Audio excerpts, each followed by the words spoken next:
Hello everyone, welcome back to Edunachal weekly current affair series, जिसमें आज हम डिस्कस करने वाले हैं 31 से 6 ऑफ फरवरी के कंबाइंड करंट अफेयर्स को। पहला क्वेश्चन हमारा स्क्रीन पर है, Telineelapuram international bird sanctuary is located in which state? And here the options are Karnataka, Andhra Pradesh, Orissa और West Bengal. The correct answer here is option number B, Andhra Pradesh में है टेलिनीलापुरम इंटरनेशनल बर्ड सेंचुरी, जो कि आंध्र प्रदेश के श्रीकाकुलम डिस्ट्रिक्ट में आती है।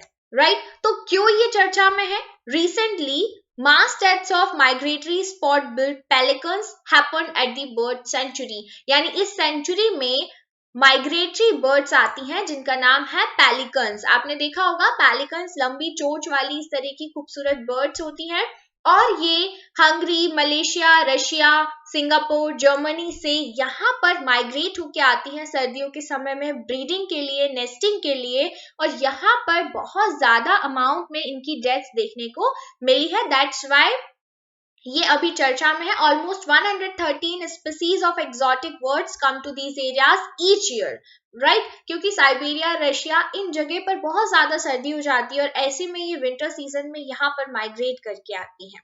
Right, this year over 100 birds that prey on nearby water bodies have died. तो यहाँ पे अनुमान लगाया जा रहा है कि जिस वाटर बॉडी में उन्होंने प्रे किया, यानी उस इकोलॉजी में या तो कोई बहुत ज्यादा पोल्यूशन या कोई ऐसा इश्यू होगा जिसकी वजह से ये डेथ हो गई है इनकी। राइट, तो आपको याद रखना है कि आंध्र प्रदेश में है Telineelapuram international bird sanctuary. Next question है, neocove which was seen in the news was first identified in which species? The answer here is option number B, bats. आप याद रख सकते हैं स्टार्टिंग में जब कोरोना वायरस आया था तो ऐसा माना जा रहा था कि चाइना में बैट की वजह से ये वायरस स्प्रेड हुआ है, तो वही लाइन आपको याद रखनी है, नियोकोव, जो कि फुल फॉर्म है न्यूरोमीशिया। न्यूरोमीशिया, रिमेंबर आपसे फुल फॉर्म भी पूछा जा सकता है। न्यूरोमीशिया एक स्पीसीज है बैट की जो कि सबसे पहले इन्फेक्टेड हुई थी कोविड वायरस से, दैट्स व्हाई इसे अभी नाम रखा गया नियोकोव। राइट, लेकिन ये जो वायरस है ये सार्स कोविड-19 वायरस नहीं है जो कि ह्यूमन बींग्स में देखा गया है, बल्कि ये MERS कोरोना वायरस है। राइट, मर्स कोरोना वायरस है। Recently, news about the virus discovered in South Africa amongst bats is being circulated widely. South Africa में अभी फिलहाल bats में ये बीमारी देखी जा रही है। However, WHO said that whether neocove coronavirus poses a threat to human requires further study. अब इनसे human being में spread होगा या नहीं, इस चीज पे भी कोई भी clarity नहीं दी गई है। Now come to the question number 3. Pandit Jasraj was associated with which field? The answer here is option number B, vocal music से इनका संबंध था पंडित जसराज का, जो बिलोंग करते थे मेवती घराना से। मेवती घराना से ये बिलोंग करते थे और 2020 में इनकी डेथ हुई थी। फिलहाल ये चर्चा में इसलिए है कि recently Pandit Jasraj cultural foundation was launched, preceded over by the Indian PM Narendra Modi. ये एक नॉट फॉर प्रॉफिट ऑर्गेनाइजेशन है जिसे सेटअप करने का ऑब्जेक्टिव था कि नेशनल हेरिटेज, आर्ट और कल्चर को प्रोटेक्ट और प्रमोट करना। The foundation aims to take forward the legacy of Pandit Jasraj, क्योंकि हमारे जो प्राचीन समय में, या प्राचीन समय तो हम नहीं कह सकते, लेकिन पिछले कुछ दशकों में जो म्यूजिक से, आर्ट एंड कल्चर से एसोसिएटेड लोग रहे हैं, लेजेंड्स रहे हैं, अब आने वाले समय में हमें वैसी कला देखने को नहीं मिलती है, तो हमें कहीं ना कहीं उनकी उस लेगेसी को आगे तक लेके जाना है, जिसके लिए हमें उन्हें प्रमोट करना, प्रोटेक्ट करना बहुत ज्यादा जरूरी है। Now come to the question number 4. Which country has agreed to cooperate with the European Union on energy security? And the answer is option number A, USA. USA के प्रेसिडेंट जो बाइडेन और उनके European Union counterpart Ursula von der Leyen ने pledge लिया to cooperate on guaranteeing Europe's energy security. इन्होंने एक joint cooperation statement भी release किया है, और amidst standoff triggered by Russia consolidating troops at Ukraine border। अभी आपने देखा होगा कि कुछ समय पहले ही रशिया ने यूक्रेन बॉर्डर को लेकर काफी सारे वादे किए, लेकिन बाद में फिर इन्होंने कहा कि नहीं, हम इन चीजों पे खरे नहीं उतरेंगे या इन चीजों को नहीं मानते हैं। तो यहाँ पे बहुत ज्यादा कंट्रोवर्सी चलती रहती है। यूएसए बार बार नाटो को को लेकर बहुत ज्यादा एग्रेसिव हो जाता है कि भाई अगर आपने यूक्रेन पे किसी भी तरीके का हमला किया या उससे डोमिनेट करने की कोशिश की तो पूरे नाटो के सदस्य आपको बॉयकॉट करेंगे या फिर एक्शन लेंगे। तो रशिया कहता है ठीक है भाई, कॉपरेशन ज्यादा सही रास्ता है, हम कुछ नहीं करेंगे भाई, तुम अपने ट्रूप्स हटा लो। लेकिन फिर रशिया भी नहीं मानता है, कुछ दिनों बाद वापस उसी लाइन पे आ जाता है। So finally, European Union depends on Russia for around 1/3 of its gas supplies. That's why इन दोनों में cooperation बहुत ज्यादा जरूरी है, एक दूसरे के बिना ये नहीं रिलाय कर सकते, राइट क्योंकि नाटो में यूएसए के साथ वो सारे सदस्य हैं जो कि वेस्टर्न यूरोप में आते हैं, राइट। तो अगर रशिया से यूएसए नाटो के काउंटर पार्ट में कुछ भी पंगा लेता है या फिर उसे बॉयकॉट करता है तो यूरोप के जो कंट्रीज हैं उन्हें गैस सप्लाईज में बहुत ज्यादा प्रॉब्लम आने वाली है, क्योंकि हमने देखा था कि यूक्रेन वाला जो एरिया है जिस पार्ट पे रशिया अपना डोमिनेंस करना चाह रहा है वहां पे बहुत ज्यादा गैस के रिजर्व्स हैं। तो अगर रशिया उस पर डोमिनेंस कर लेगा तो क्या होगा कि वो सारे के सारे जो गैस के रिजर्व्स हैं वो किसके पास चले जाएंगे, रशिया के पास चले जाएंगे। तो नाटो वाले जो कंट्रीज हैं उनको बहुत ज्यादा लॉस होगा। तो यूएसए चाहता है कि कॉपरेशन बना रहे, रशिया उसे डोमिनेट ना करे, कॉपरेशन बना रहे, जो गैस के रिजर्व्स हैं उनका फायदा यूरोपियन कंट्रीज या नाटो के सदस्यों को मिलता रहे। Let's come towards the question number 5। As of 2022, which country is the top steel producer in the world?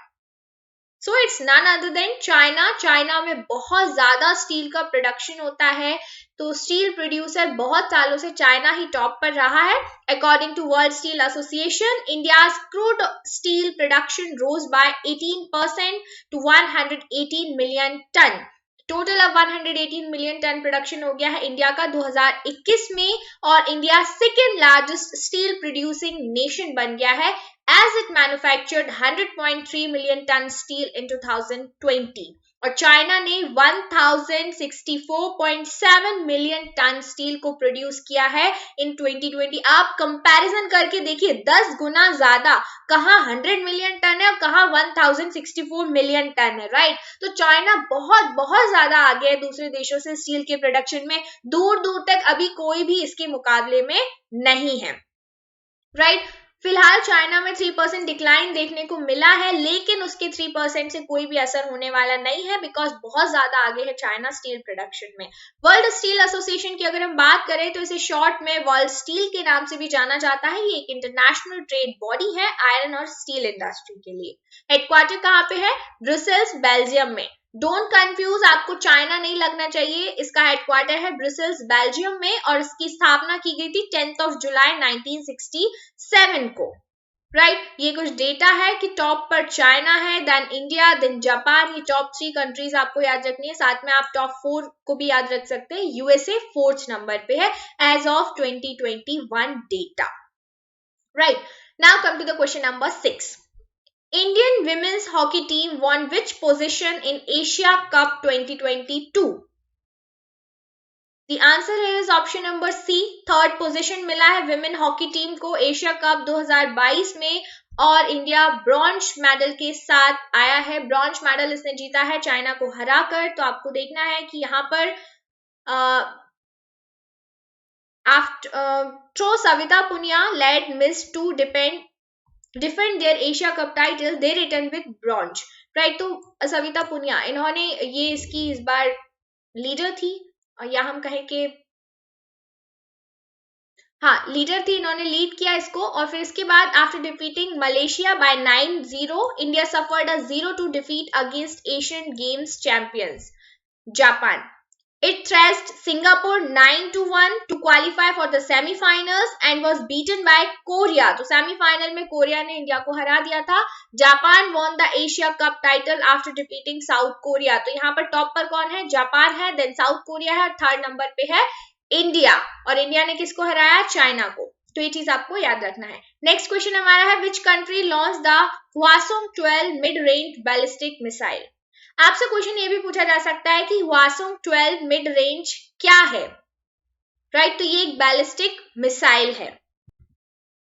So the options are China, Japan, North Korea and South Korea. किस country ने launch किया है Hwasong 12 mid range ballistic missile को? And here the answer is option number C, North Korea. North Korea has confirmed that it fired a Hwasong-12 mid-range ballistic missile, and this is first time it has tested a weapon of that size since 2017. Right? Japan and South Korea detected the launch of intermediate range ballistic missile, which is seventh weapon test done by North Korea this month. तो North Korea बहुत ज़्यादा advanced level पे है, जो कि कुछ month से continuously ballistic missiles को check कर रहा है, लॉन्च कर रहा है और काफी आगे बढ़ रहा है डिफेंस सेक्टर में. राइट, यहाँ पर आप डिटेल में देख सकते हैं कि किस तरीके से जो Hwasong-12 मिसाइल है वो लॉन्च करेगी. 30 जनवरी को पहला लॉन्च हुआ इसका सिंस 2017. राइट, सो ट्रेजेक्ट्री पाथ में ये मूव करेगा, और ट्रेजेक्ट्री पाथ क्या होता है ये हम सभी जानते हैं. इस तरीके से ये जाता है ट्रेजेक्ट्री पाथ और अपने टारगेट को हिट करता है. तो नॉर्थ कोरिया से ये जाएगा जापान को क्रॉस करते हुए ग्वाम में. राइट, अबाउट 800 किलोमीटर का ये जो डिस्टेंस है 2000 किलोमीटर के पाथ पे कवर होता है ट्रेजेक्ट्री पाथ में. Right, so this is about Hwasong-12. Now come to the question number 8. Geological Survey of India has approved to set up India's first geopark in which state? The answer here is option number C, Madhya Pradesh. GSI ने approve किया कि भारत का पहला geo park जो है वो establish किया जाएगा Lameta village on the banks of Narmada river in Madhya Pradesh. और लमेटा कहाँ पर है? ये है भेड़ाघाट के पास में. भेड़ाघाट एक बहुत ही इंपॉर्टेंट और फेमस जगह है. यहाँ पर बहुत सारे फॉसिल्स भी देखने को मिलते हैं. डायनासोर के फॉसिल्स यहाँ पर मिले हैं नर्मदा वैली में. भेड़ाघाट, लमेटा घाट फेमस एरिया है अगर आप जियोलॉजी की तरफ जाएं तो. जीएसआई ने एक जियो पार्क स्टैब्लिश करने का निर्णय लिया है which aims to protect the geological heritage in a sustainable way. और ये साइट ऑलरेडी यूनेस्को की world heritage geo heritage tentative list में शामिल है. तो ये चीज आपको याद रखना है, बहुत ही इंपॉर्टेंट है कि Lameta Ghat area of Jabalpur is already in the UNESCO geo heritage tentative list, क्योंकि यहाँ पर डायनासोर के फॉसिल्स भी मिलते हैं और जियोलॉजिकल हेरिटेज ये है जिसे सिक्योर करने की बात चल रही है सस्टेनेबल वे में. राइट, यहाँ पर आप इमेज में देख सकते हैं ये लमेटा घाट का व्यू है जो कि भेड़ाघाट के पास में है. नर्मदा रिवर यहाँ से फ्लो करती है और यहाँ पर आप देखेंगे इस तरीके से बहुत ही ज्यादा पुराने फॉसिल्स यहाँ पर पाए जाते हैं. Now come to the question number 9. Which institution released the death penalty in India report? So this report is published by National Law University. National Law University ने death penalty in India report release की है by Criminal Law Reforms Advocacy Group at the National Law University, Delhi. Right, project का नाम है 39A. इस report में क्या कहा गया है कि number of prisoners on death row at the end of 2021 stood at 488. यानी इस साल 2021 के अंत तक 488 लोगों को डेथ पेनल्टी दी गई है which is highest in the last 17 years. Right, 21% increase हुआ है पिछले साल से, यानी 2021 से 2020 से 2021 में 21% का इंक्रीज देखने को मिला है. Highest death to population has been since 2004. Right, 2004 में 563 डेथ पेनल्टीज थी और उसके बाद अब ये आंकड़ा 488 तक पहुंचा है. तो यहाँ पर कई सारे रिफॉर्म्स की भी बात की जा रही है. बढ़ते हैं अगले क्वेश्चन की ओर. UNCITRAL, UNCITRAL, seen in the news, is a UN agency associated with which field? Very important question, कई बार ऐसे एक्रोनिम्स पूछ लिए जाते हैं. तो यहाँ पर हमारा आंसर है ऑप्शन नंबर सी, इंसॉल्वेंसी से रिलेटेड है ये. और इसका फुल फॉर्म है United Nations commission on international trade law. Right, ये एक मॉडल लॉ है ऑन क्रॉस बॉर्डर इंसॉल्वेंसी जो कि 1997 में आया and it is the most widely accepted legal framework on cross border insolvency. Insolvency से आप सभी ऑलरेडी जानते हैं कि इस समय में अगर हम बात करें तो बैंक्रप्सी और इंसॉल्वेंसी कोड भी इंडिया में लाया गया है. Economic survey suggest the adoption of UNCITRAL law with certain modifications. It has been adopted by 49 countries such as Singapore, UK, US, South Africa and Korea. And Insolvency Law Committee has recommended the adoption at of UN citral, क्योंकि वर्तमान समय में इसकी बहुत ज्यादा जरूरी है। Insolvency के केसेस बढ़ते जा रहे हैं, बैड लोन्स बढ़ते जा रहे हैं, राइट, एनपीएस बढ़ते जा रहे हैं, तो इन सबको सॉल्व करने के लिए बेसिकली इसकी डिमांड की जा रही है। नेक्स्ट क्वेश्चन है क्वेश्चन नंबर 11, वयम रक्षामः और we protect is the theme of which armed forces of India? The answer is option number A, Indian coast guard का ये थीम है वयम रक्षामः। अभी फिलहाल 1 फरवरी 2022 को इंडियन कोस्ट गार्ड ने अपना 46th राइजिंग डे सेलिब्रेट किया है। It is the 4th largest coast guard in the world. तो भारत का जो कोस्ट गार्ड है वो बहुत ही बड़ा है, क्योंकि यहाँ पर आप देखेंगे इंडिया की जो कोस्टल बाउंड्री है वो भी बहुत ज्यादा है, almost 1751 including the island area, right. So motto है हमारा वयम रक्षामः और we protect. Indian coast Guard को इनॉग्रेट किया गया था 1978 में। It is set to achieve the targeted force levels of 80 aircraft and 200 surface platforms by the year 2025। Next question is Spikevax, which received full approval from US FDA, was manufactured by which pharma company? Spikevax को बनाया है Moderna ने। अब देखिए यहाँ पे बहुत सारी वैक्सीन आ चुकी हैं, बहुत सारी कंपनीज हैं जो कि इस दिशा में काम कर रही हैं कोविड-19 को लेकर, लेकिन अब यहाँ पे इंपॉर्टेंट ये हो जाता है आने वाले 2-4 साल तक आप समझ लीजिए कि कोविड पे क्वेश्चन पूछे जाएंगे। कैसे पूछे जाएंगे? हो सकता है आपको मैचिंग में एक तरफ दे दिया जाए कंपनी, दूसरी तरफ दे दिया जाए कि ये कंपनी है और ये सारी वैक्सीन है या दवाइयां हैं, अब आपको मैच करना है कौन सी किस कंपनी की है, राइट। तो इस तरीके के क्वेश्चन भी गुमराह करने के लिए एग्जाम में पूछ लिए जाते हैं, specially in one day exam, right. तो मॉडर्ना ने कोविड-19 की वैक्सीन बनाई है जिसका नाम है स्पाइकवैक्स, बस इतना आपको याद रखना है, राइट। 18 से ओल्डर एज के लिए ये काम करेगी। नेक्स्ट क्वेश्चन है US recently announced which country as its major non NATO ally? The answer is option number B, Qatar. US President Joe Biden designated Qatar a major non-NATO ally during a meeting with the ruling leader of Qatar at the White House. ये Qatar के लिए एक honour की बात है, क्योंकि Qatar ने क्या अच्छा काम किया कि अफगानिस्तान से काफी इवैक्यूएशंस में असिस्टेंस प्रोवाइड की।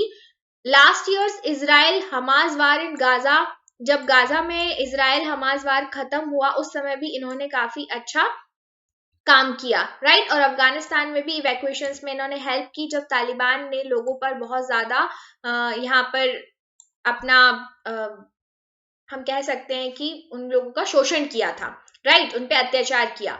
तो इस तरीके से कतर के अच्छी परफॉर्मेंस को देखते हुए यूएस के प्रेसिडेंट जो बाइडेन ने नॉन नाटो अलाय के रूप में कतर को एक्सेप्ट किया है, जबकि नाटो के मेंबर्स जो है वो जनरली वेस्ट यूरोपियन कंट्रीज हैं, यानी नॉर्थ अटलांटिक ट्रीटी ऑर्गेनाइजेशन जो नॉर्थ अटलांटिक ओशियन के ईस्टर्न बाउंड्री को टच करते हैं। Let's come to the question number 14। Which country inaugurated the Ismuiden Sea Lock, the world's largest sea lock? अब यहाँ पे आपको दो चीजें याद रखनी है, एक तो ये कि इस्मुइदिन सी लॉक कहाँ पर है, तो ये है हमारा, यहाँ पर आप देखेंगे एम्स्टर्डम के पास, ये है सी लॉक। आपने देखा होगा जब कैनाल्स बनती है तो कैनाल्स बनती है उस समय में क्या होता है, जो सी का वाटर लेवल होता है उसे ऊपर नीचे करने के लिए एक लॉक बनाया जाता है ताकि शिप इजीली वहां से पास हो सके, राइट। तो ये जो लॉक है ये आप देखेंगे नेदरलैंड्स के पास में एम्स्टर्डम पोर्ट के पास में है, right. Dutch King William Alexander officially opened the Ismuiden Sea Lock, which is claimed to be the largest sea lock in the world. 500 metre long है ये, 70 मीटर वाइड स्ट्रक्चर है और इसे ये जो पोर्ट सिटी है वो कनेक्ट करता है North Sea canal to the port of Amsterdam, right. तो इसे अभी ओपन कर दिया गया है, लोकेशन आपको याद रखना है, नॉर्थ सी कैनाल को एम्स्टर्डम से ही कनेक्ट करता है। नेक्स्ट क्वेश्चन है scheme for enhancement of competitiveness of capital goods sector is associated with which ministry? The answer is ministry of heavy industries. जो स्कीम है ये enhancement of competitiveness of capital goods sector, ये related है ministry of heavy industries से। Scheme was notified with a financial outlay of 1207 crore और इसमें जो budgetary support है वो गवर्नमेंट से होगा 975 करोड़ और 232 करोड़ रुपीस होंगे इंडस्ट्रियल कंट्रीब्यूशन के through, right.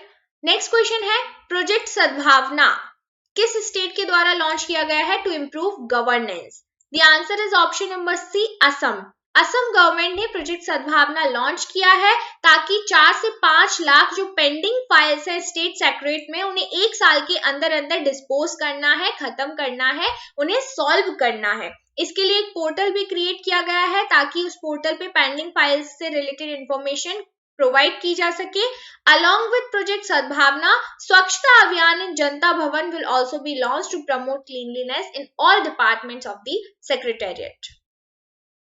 Come to the question number 17. When is the World Neglected Tropical Disease Day observed? ये दिन मनाया जाता है 30 जनवरी को ताकि लोगों को अवेयर किया जा सके नेग्लेक्टेड ट्रॉपिकल डिसीज।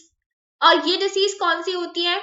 ये होती है डेंगू, चिकनगुनिया, लेप्रोसी, रेबीज, जो कि ट्रॉपिकल रीजन्स में होती है जहां पे नमी भी बहुत होती है, गर्मी भी बहुत होती है। तो ये आपको याद रखना है 30 जनवरी। नेक्स्ट क्वेश्चन है, lake Albert is located as a border between which two countries? Lake Albert border बनाता है युगांडा और डेमोक्रेटिक रिपब्लिक ऑफ कॉन्गो के बीच में। क्यों चर्चा में है? Two oil giants France Total Energies and China's national offshore Oil Corporation signed a $10 million deal to develop Uganda's energy resource and build a regional oil pipeline. तो यहाँ पर इस प्रोजेक्ट का एम है to exploit the crude oil reserves at lake Albert. Lake Albert ये रहा, ये आप देखिए, ये है हमारा डेमोक्रेटिक रिपब्लिक ऑफ कॉन्गो और ये है युगांडा, इन दोनों के बीच में है लेक एल्बर्ट और यहाँ पर है क्रूड ऑयल के रिजर्व्स जिन्हें कौन निकालेगा? चाइना और साथ ही साथ फ्रांस मिलकर, राइट। तो इन्होंने एक डील साइन की है, यहां से ऑयल निकाला जाएगा। तो ये आपको लोकेशन याद रखनी है बहुत ही अच्छे से, ज्योग्राफिकली बहुत इंपॉर्टेंट पॉइंट है ये। नेक्स्ट क्वेश्चन है हमारा, Khijadiya wildlife sanctuary is a new Ramsar site located in which state और यूटी?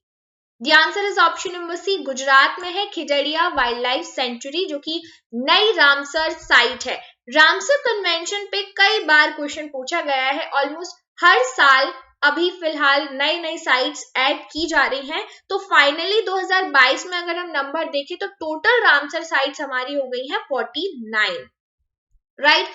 अब ये क्यों चर्चा में है? 2 फरवरी को होता है वर्ल्ड वेटलैंड्स डे। कब होता है? 2 फरवरी को। वर्ल्ड वेटलैंड्स डे में 2 फरवरी को इसलिए मनाया जाता है क्योंकि 2 फरवरी 1971 को ही रामसर कन्वेंशन ऑन वेटलैंड्स को साइन किया गया था। रामसर एक साइट है जो कि ईरान में है, यहाँ पर ये कन्वेंशन हुआ इसलिए इसका नाम रखा गया रामसर। किसके लिए है ये? वेटलैंड्स के लिए है। वेटलैंड्स क्या होते हैं? ऐसा एरिया, ट्रांजिशन जोन जो कि लैंड और वाटर के बीच की कड़ी होता है और यहाँ पर जो बायोडाइवर्सिटी होती है उसकी डेंसिटी बहुत ज्यादा होती है। कई बार हम इसके बारे में ऑलरेडी डिस्कस कर चुके हैं। तो अभी नए रामसर साइट्स अनाउंस किए गए हैं 2 फरवरी को। They are Khijadiya wildlife sanctuary in Gujarat and Bakhira wildlife sanctuary in UP. सबसे ज्यादा जो रामसर साइट्स हैं वो उत्तर प्रदेश में ही है, ये चीज आपको याद रखनी होगी, राइट। इससे पहले सुल्तानपुर नेशनल पार्क और Bhindawas wildlife sanctuary in Jhajjar Haryana, ये 2 साइट्स को भी डिक्लेयर किया गया था as a Ramsar site. Let's come to the question number 20. This is the last question. Super hornet is a fighter aircraft manufactured at which country? The answer is option number B, USA. Super hornet एक fighter aircraft है जिसे USA के द्वारा launch किया गया है। The marine version of French made Rafale fighter jet has been successfully flight tested at a shore based facility in Goa. The Rafale M competes against the US made Super Hornet. तो देखिए अब यहाँ पे 2 flights की बात की जा रही है। फ्रेंच मेड रफेल का ही जो मरीन वर्जन है इसे गोवा में टेस्ट किया गया और ये कॉम्पीट करेगा यूएस के सुपर हॉर्नेट से। तो इन दोनों को ही आपको याद रखना है, राइट। रफेल जो है ये मरीन वर्जन इसका बनाया गया इंडिया के द्वारा और ये रफेल एम इसको नाम दिया गया है, एम मतलब मरीन, राइट। और ये किससे फाइट करेगा? यूएस मेड सुपर हॉर्नेट से। So, as both of which are being evaluated for a purchase by the Indian Navy for deployment on INS Vikrant. It is a 44,000 ton indigenously developed aircraft carrier that is undergoing trials for commissioning in August. तो अगस्त में India इसको खरीदेगा US से और Rafale M जो है वो France से खरीदेगा। तो अभी दोनों के बीच में कंपटीशन जारी है, इसका ट्रायल चल रहा है और अगस्त में इन्हें कमीशन किया जाएगा आईएनएस विक्रांत में। So this is all about today. Thank you so much guys and stay connected with EduNatural.